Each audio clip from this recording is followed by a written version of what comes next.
Assalamualaikum warahmatullahi wabarakatuh. Kami dari kelompok 5 ingin mempresentasikan hasil diskusi kelompok kami yang berjudul tentang evaluasi diri dalam pembelajaran memperdayakan siswa untuk memajukan diri. Nah, di sini ada pun nama-nama anggota kelompok kami. Yang pertama yaitu Depiani, saya sendiri sebagai moderator. Yang kedua yaitu Julita Sari. Yang ketiga yaitu Renop Mulyawan. Yang keempat yaitu Yulia.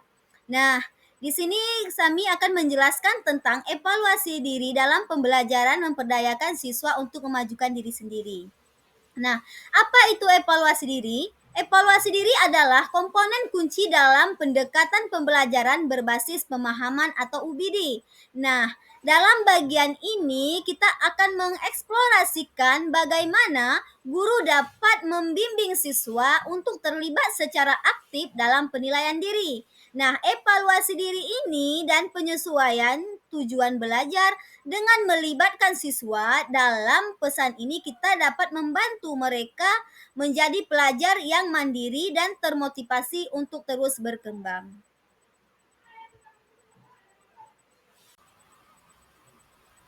Baiklah, di sini saya akan menjelaskan tentang penilaian diri. Nah, penilaian diri ini terbagi menjadi 3. Yang pertama yaitu kriteria yang jelas. Nah, kriteria yang jelas ini merupakan untuk memahami kriteria peserta didik untuk penilaian yang jelas atau transparan.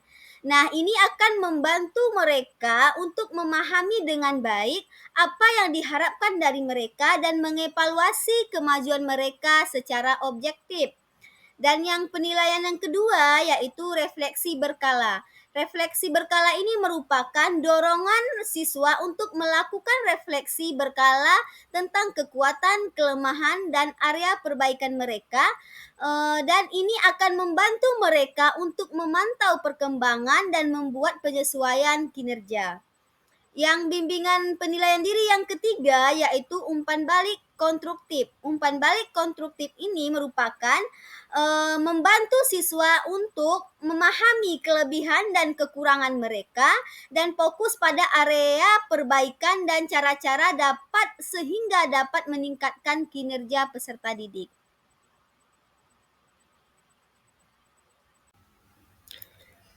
Baik, saya akan melanjutkan materi selanjutnya mengenai evaluasi diri akhir. Yang pertama itu adalah identifikasi diri. Nah, identifikasi diri ini minta siswa untuk meninjau kemajuan mereka selama periode pembelajaran. Mintalah mereka untuk mengidentifikasi kekuatan, kelemahan, dan area yang membutuhkan perbaikan lanjut. Kemudian, penetapan tujuan. Penetapan tujuan ini adalah mendorong siswa untuk menetapkan tujuan masa depan berdasarkan refleksi mereka. Tujuan ini dapat mencakup peningkatan keterampilan, pencapaian prestasi, dan lain sebagainya. Kemudian, semangat belajar.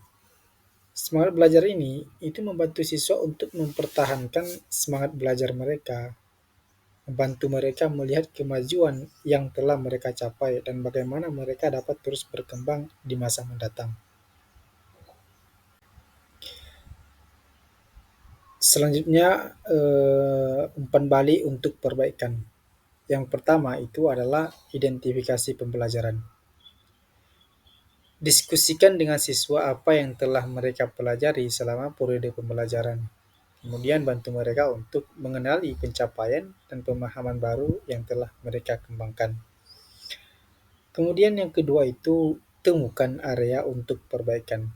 Nah, bersama-sama identifikasi area di mana siswa masih membutuhkan dukungan atau pengembangan lebih lanjut. Dorong mereka untuk terbuka dan jujur dalam mengungkapkan tantangan. Kemudian yang ketiga itu rencana tindak lanjut. Kembangkan rencana tindak lanjut yang membantu siswa mengatasi area yang membutuhkan perbaikan. Ini dapat melibatkan strategi belajar baru, sumber daya tambahan, atau dukungan khusus dari mereka. Ada saya akan melanjutkan materi selanjutnya, yaitu mengembangkan kemandirian belajar. Yang pertama, refleksi reguler. Itu adalah dorong siswa untuk melakukan refleksi reguler tentang proses belajar mereka. Ini akan membantu mereka menjadi lebih sadar akan kekuatan, kelemahan, dan cara-cara mereka dalam meningkatkan kinerjanya. Yang kedua, ada strategi belajar yang efektif. Ajarkan siswa tentang strategi belajar yang efektif seperti pengorganisasian informasi, pengaturan waktu dan teknik, dan pemecahan masalah. Ini akan membantu mereka menjadi pelajar yang mandiri dan efisien. Yang selanjutnya, ada penetapan tujuan individu. Bantu siswa untuk menetapkan tujuan belajar individu berdasarkan refleksi mereka.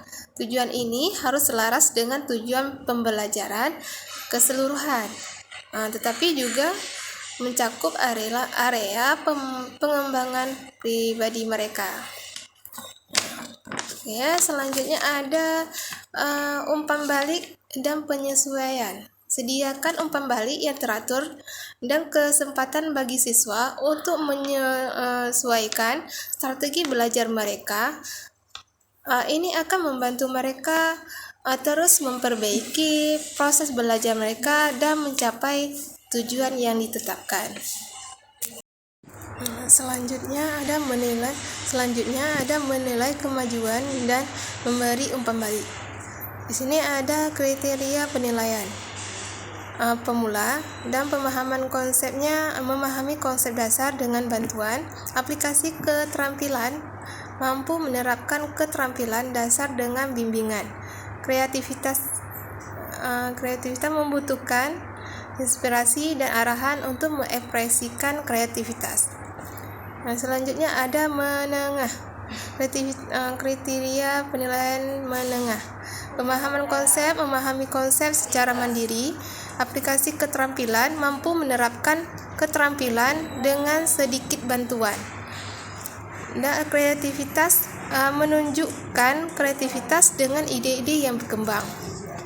Dan terakhir ada kriteria penilaian mahir. Pemahaman konsepnya, memahami konsep secara mendalam.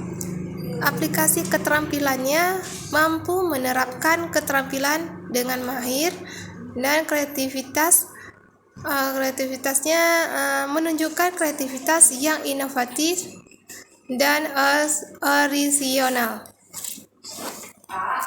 Nah, baik teman-teman, saya akan melanjutkan penjelasan dari teman saya mengenai slide terkait menilai kemajuan dan memberikan umpan balik. Jadi kita usahakan ya umpan balik yang kita berikan nantinya kepada anak itu cepat responnya, misal setelah selesai layanan atau setelah mereka melakukan proyek yang kita berikan. Jadi saat itu langsung kita berikan, oh di sini kelebihannya, oh kamu di sini kekurangannya gitu ya. Jadi anak memahami, oh ternyata aku salah di sini, oh ternyata aku kurang di sini, atau aku ternyata lebih di sini gitu ya.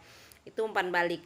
Nah, di sini dijelaskan ada kriteria penilaian, gimana kita mengatur atau menilai anak ini, oh dia tahap pemula nih, oh siswa ini sudah di tahap menengah gitu ya, atau yang ketiga, oh siswa ini sudah di tahap akhir. Ada penilaiannya, ada indikatornya mengatakan bahwa ini pemula, ini menengah, ataupun siswa tersebut adalah mahir. Yang pertama ada pemula. Kenapa, apa indikatornya dikatakan siswa masih dalam kategori pemula? Yang pertama kita bisa lihat dari pemahaman konsep. Jadi siswa ini memahami konsep dasar dengan bantuan. Ya, dia butuh bantuan untuk memahami konsep dasar. Kemudian dari segi keterampilan, siswa mampu menerapkan keterampilan dasar dengan bimbingan. Sama ya, harus dibimbing dulu, baru siswa tersebut bisa menerapkan keterampilan dasarnya. Kemudian dari segi kreativitas, siswa membutuhkan inspirasi dan arahan untuk mengekspresikan kreativitas. Nah, ini tahap pemula. Nah, dikatakan yang kedua adalah menengah. Jadi siswa bisa kita menilai oh dia berada di tahap menengah jika siswa memahami konsep secara mandiri. Dia sudah bisa memahami konsep secara mandiri tanpa bantuan, ya. Dari segi keterampilan, siswa sudah mampu menerapkan keterampilan dengan sedikit bantuan. Nah, kalau di pemula tadi banyak bantuan ya, tapi kalau di menengah itu sudah sedikit bantuan. Yang ketiga adalah kreativitas. Jadi siswa sudah menunjukkan kreativitas dengan ide-ide yang berkembang, ya. Yang ketiga ada mahir. Kapan kita membuat nilai siswa tersebut mahir? Itu ketika siswa mampu memahami konsep secara mendalam, ya. Kalau dari segi keterampilan, siswa mampu menerapkan keterampilan dengan mahir, dan dari segi kreativitas, siswa sudah menunjukkan kreativitas yang inovatif dan orisinil. Maksudnya udah memang karyanya sendiri, mereka sudah buat sesuatu dengan karyanya sendiri. Selanjutnya adalah memberdayakan siswa untuk menjadi pelajar mandiri. Jadi ada beberapa cara nih teman-teman agar kita bisa memberdayakan siswa menjadi pelajar yang mandiri. Yang pertama adalah kesadaran diri. Jadi kita harus bantu siswa untuk menjadi lebih sadar akan kelemahannya, akan kekuatannya, kemudian preferensi belajar mereka. Ini akan memungkinkan mereka untuk mengambil kendali atas proses belajar mereka. Jadi ketika siswa tahu, oh aku di sini kurang nih gitu ya. Oh aku di sini ternyata punya kelebihan nih gitu ya. Hal itu memungkinkan siswa itu bisa mengambil keputusan atau mengambil tindakan dari proses belajar mereka. Yang kedua, penetapan tujuan. Nah, jadi kalau kita belajar tanpa kita tahu tujuannya itu biasanya malas, karena nggak ada tujuan, kita nggak tahu untuk apa aku nih belajar ini gitu ya kan. Tapi ketika kita memberikan atau siswa tahu tujuan dari layanan yang diberikan, itu akan memotivasi mereka karena mereka memiliki tujuan. Nah, disinilah tugas kita untuk mendorong siswa menetapkan tujuan pembelajaran yang jelas dan dapat dicapai. Tujuan ini harus mencerminkan aspirasi mereka dan memberikan arah bagi upaya pengembangan diri mereka. Nah, yang ketiga adalah strategi belajar. Jadi kita ajarkan kepada siswa berbagai macam strategi belajar yang efektif. Misal mulai dari manajemen waktu, organisasi informasi, dan pemecahan masalah. Ini membekali mereka dengan alat yang diperlukan untuk menjadi pelajar yang mandiri. Ya. Mungkin sekian teman-teman penjelasan dari kami. Kami tutup wabillahi taufik wal hidayah. Wassalamualaikum warahmatullahi wabarakatuh.